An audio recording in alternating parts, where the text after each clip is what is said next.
He takes he just evolves with the game each and every year. There's never been a quarterback that has played the game like Patrick Mahomes.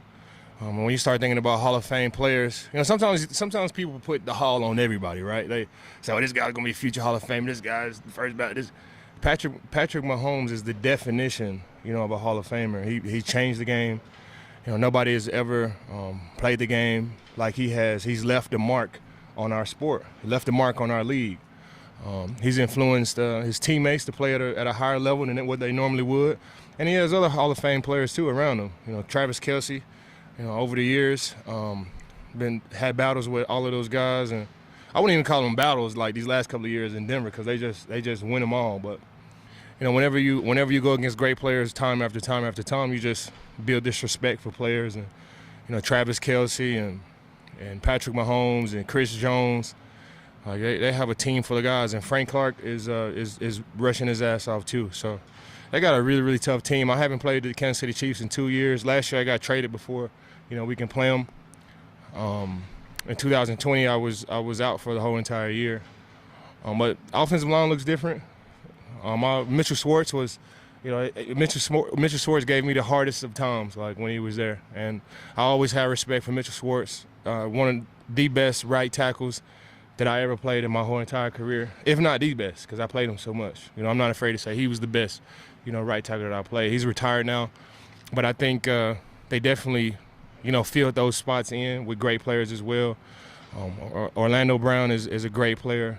Wiley on the right side is a great player, and they got Thuney on the inside and Humphreys. I was with Humphreys at the Walter Payton Man of the Year award ceremony, so I got to be around him and to see what makes him special. So they got a really, really great team and got a full roster of wide receivers as well.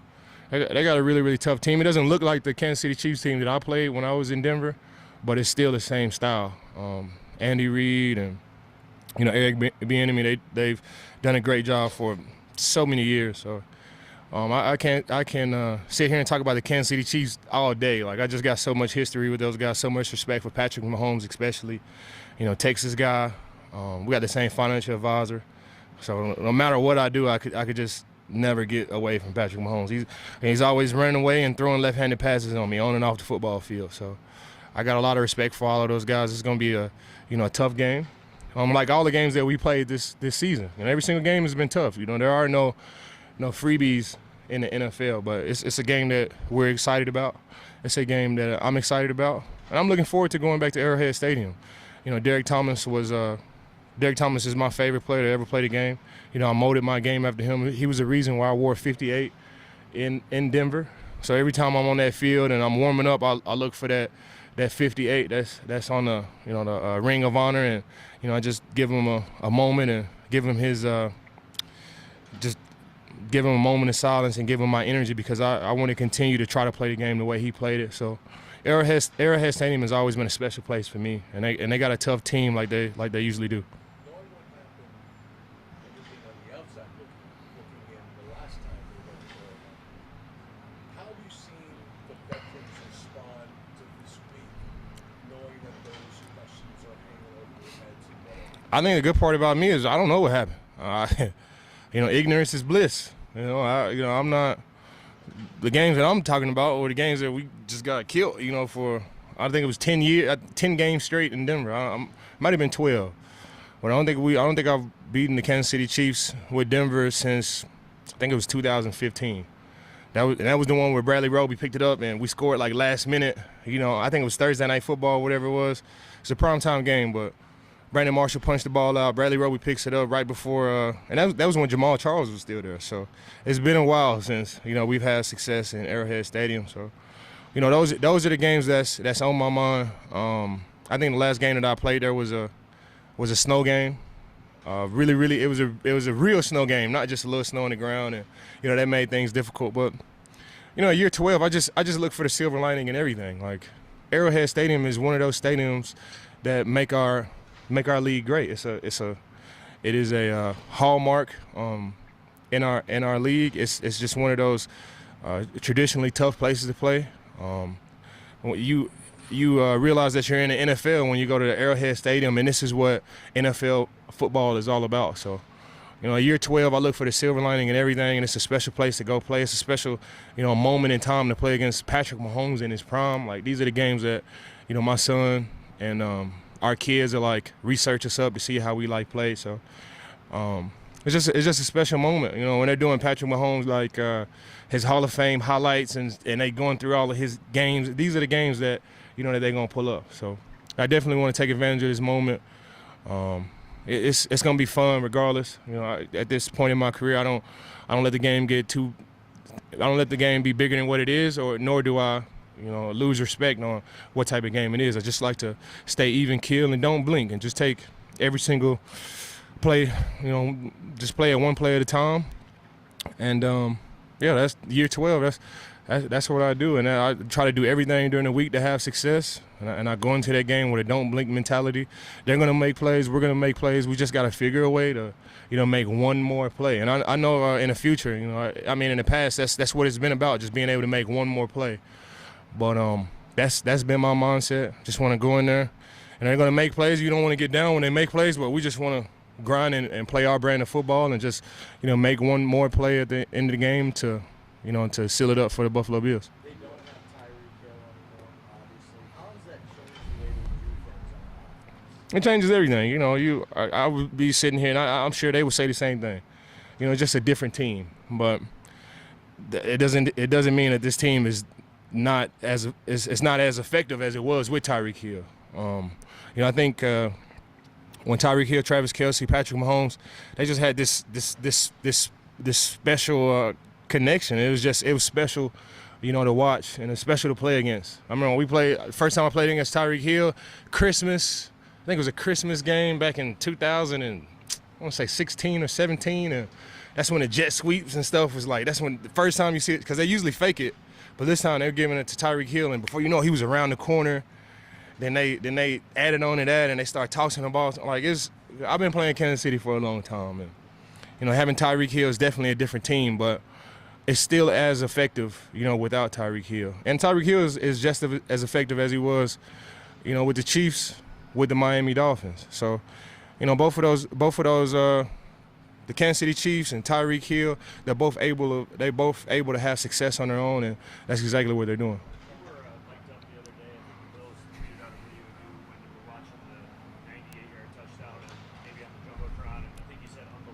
Oh. 5 times. Just when you see your offense making plays like that, Josh making the throws, of course, but then Abe, some of the touchdown catches that he had, what's it like as a defensive player knowing you've got that on the other side? But like I said before, man, being year 12, you just see the silver lining and everything, and I just have never been a part of anything like that. This is a special place. We got special players. I just try to stay in the moment and just really just soak it all in. Like, I'm playing with Josh Allen, Gabe Davis, Stephon Diggs. Coach McDermott is going crazy. I'm playing with Leslie Frazier in his prime, and Coach Washington, and all other players around me that's up and coming too. So when I started, I'm getting ready for the punt. I went from the defensive end, the defensive sideline on the bench, and I walked to the offensive bench, just getting ready for the punt. I didn't know if we was gonna convert the third down or not. I just wanted to save my energy and just be able to walk on the field from the offensive bench. And it's 3rd and 10, and they go deep. I think they called the 98-yarder. What did Coach McDermott say? The play was a 98-yarder. Call it 98-yarder, and it worked. And then the following play after that, I'm getting ready to go on the field, and we kick the ball off, and then they fumble. They fumbled a kick return. I'm like, bro, this is like. Never seen it. I never been a part of it. So it's just, you start the game off like that, especially the way we fumbled the opening kickoff when we're on the one. Like, it's teams that are just, accept defeat right there, punt the ball, and just play the field position game. But, not this offense. Not our offensive coordinators, not this team. Man. It's just that just shows you, the type of players that we got, type of coaches that we got. It is a special moment to be a Buffalo Bill, and I'm just trying to soak it all in.